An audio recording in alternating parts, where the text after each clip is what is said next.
Again, first of all, thank you so much for taking time out of your very busy schedule to talk with me today. I'm very excited to do an employee spotlight based on your work for Earth Day. So I had a couple questions that I wanted to ask in relation to your work at SSAI. My first question is, what drew you to SSAI, and how does the company's mission resonate with you personally? Well, I was already working at NASA when SSAI won the contract that I would be continuing on with.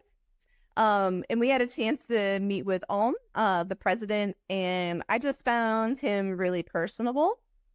And I felt like right at home right away. And what really drew me to the company was that at the time, it was a relatively small contractor compared to, the other big ones like Northrop Grumman. And I had been working with a larger contractor before, and you kind of get lost in the weeds and you feel a little bit overwhelmed by the bigness of both NASA and your contractor. And so I felt like this was a great change for me to be working, in a smaller company, a company where I thought maybe we would get a little bit more attention as employees. And I really, really was interested in the fact that, from the beginning, SSAI had been focusing on atmospheric and space sciences versus having sort of a mix of defense work combined with science work. I felt like it was just more of a pure option for me coming from a background in the earth sciences. So I just felt like it was a really good match, both personally and professionally from the very beginning, and was really excited to join.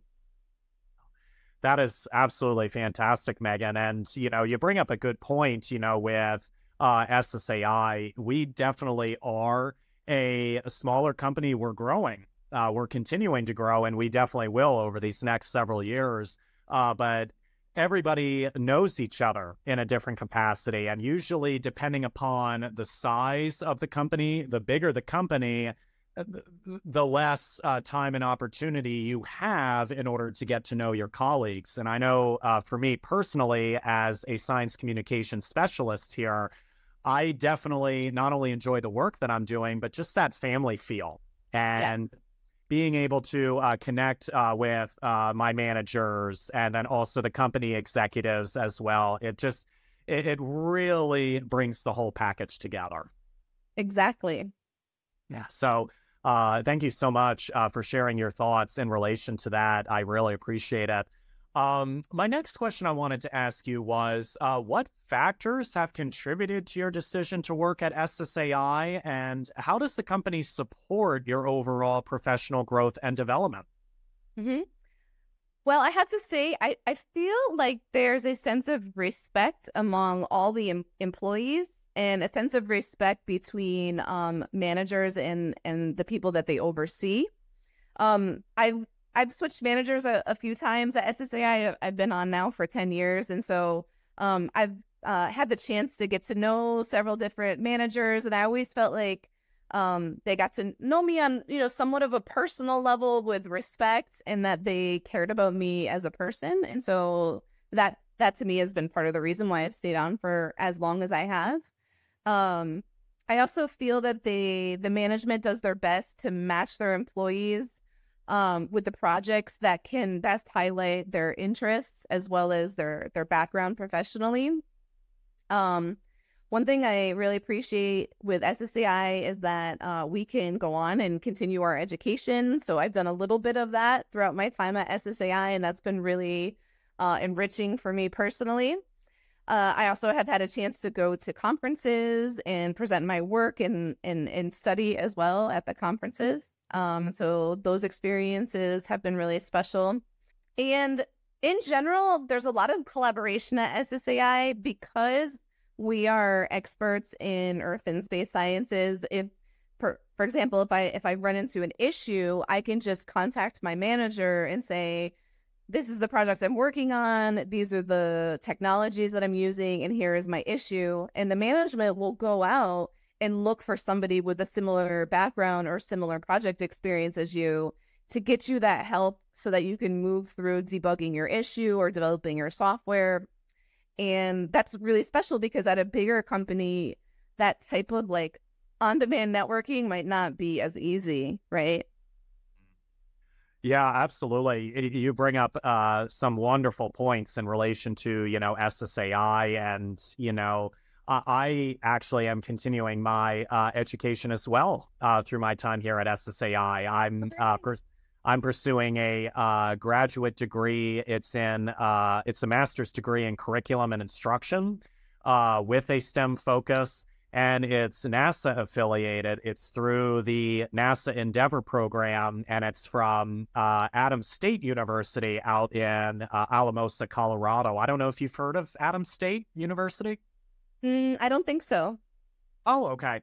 Well, what's nice, like you said, in relation to, my experience with being at the company is continuing your educational studies. And that's definitely key in terms of growing. There's nothing wrong with learning something new. And, what's great about my education is I can apply it to what I'm currently doing in communications to really broaden the outreach further. And just out of curiosity, since you mentioned you continue your education, where have you gone to school? So my bachelor's degree is in computer science, and I received that degree from Southern Connecticut State University. Then I went on to receive my master's degree at the University of Minnesota in scientific computing. And I've done some follow-up studies at George Mason's in Virginia, I believe. And also I went to MIT for a semester as well in fluid dynamics. And I've also studied at the University of Costa Rica. I've studied Spanish there as well. Oh my goodness. Well, that's incredible. I mean, pretty much with Spanish, hopefully this counts, but I can only count to 10 in Spanish. That's my Spanish background. It's better than nothing. Right, exactly. But yeah, I was going to say, I think if you were to speak to me in Spanish for this podcast, that would be incredible, but I wouldn't understand what you were saying because I didn't take Spanish as a language. Well, let's stick to English because I really only know those two. That sounds like a good idea. I think eventually we'll expand out to Spanish at some point, some of the other languages. So, but that's awesome. Thank you, Megan, so much for sharing even further about your educational journey and experiences and how SSAI has been able to support your professional growth and development. My final question that I wanted to ask you was, since Earth Day is Monday, April 22nd, 2024, could you share with us a pivotal moment in your journey with earth science and sustainability and how it has shaped your passion for environmental conservation at SSAI, especially in the context of Earth Day? Sure. Well, I'd be lying if I said I had just one pivotal moment, so I'm going to talk a little bit about several. I have always had an interest in the earth sciences since I can remember. Since I was a child, I was always fascinated by storms and also by rocks and minerals, and those were always my favorite topics in school when I was a younger child. When I went on to college, I wasn't really sure what I wanted to do. I had an interest in computer science, but I took earth science as an elective. And I think one of the moments that was pivotal for me was learning about how NASA's record of satellite data has made it, very clear to us how we can observe the changes that are happening on Earth and how we can heighten our understanding of global climate change through those observations that we've been taking as NASA. But since then, I've always remained passionate about learning more about like the Earth's atmosphere in particular. And so at NASA, I had the chance to work under Susan Strawn, who's an expert in stratospheric ozone, and being able to assist her with my skills in computer science has led to a better understanding about how ozone has recovered in the stratosphere. And that is due to the Montreal Protocol, which was finalized in 1987. And so being able to work with a scientist like Susan and learning more about the ozone hole recovery, and then finally understanding that it was the Montreal Protocol, which was a global agreement that has allowed us to phase out ozone depleting substances and is leading to the recovery of the ozone layer in the stratosphere. And so seeing those pieces move together, combined with just like a pure interest in earth science as a child, has been really, really satisfying. And I feel really lucky to be in the career that I am in, that I'm in. That's absolutely incredible to hear. And that's definitely something that's important for your career. You definitely want to enjoy it, and you also want to love it. And, you know, you don't want to be miserable, because then you're not going to be able to put your hard-earned, you know, energy or passion that you have inside of you into the work that you're doing. And it's very clear and evident, Megan, based on your experiences and based on your background and what you are currently doing now with SSAI.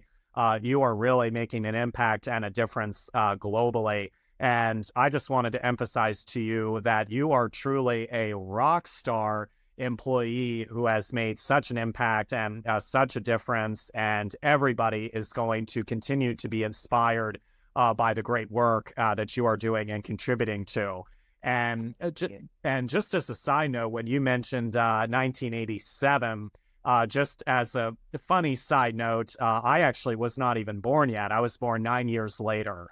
So no offense, like, to you, but I was born in 1980, so that just says how different we are in ages, but that's not important. Well, no, I was going to say, you know, we come from two totally different generations. However, you know, we have the same vision and purpose to make a difference in the lives of others with STEM. And like I said, you are currently doing that. So I really appreciate, Megan, the time that you have given me today and taken time out of your very busy schedule to talk with me. Please definitely keep us informed in terms of the continued great work that you are doing. Sure, I'd love to. Thank you so much, Jason.